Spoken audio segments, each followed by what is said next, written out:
Once upon a time, there was a farmer. He had 4 sons. The sons always fight among themselves. One day, farmer got ill. Then he called all the sons. He wanted them to be together.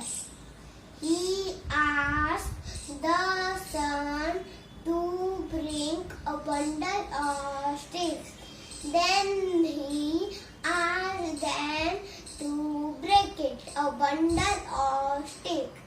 Each of them tried, but no one could break it. The farmer told the son to take out one stick and break it. Now each of them broke it easily. The farmer said to his son, "If you are united, nobody can break or harm you. If you are alone, anybody can harm you."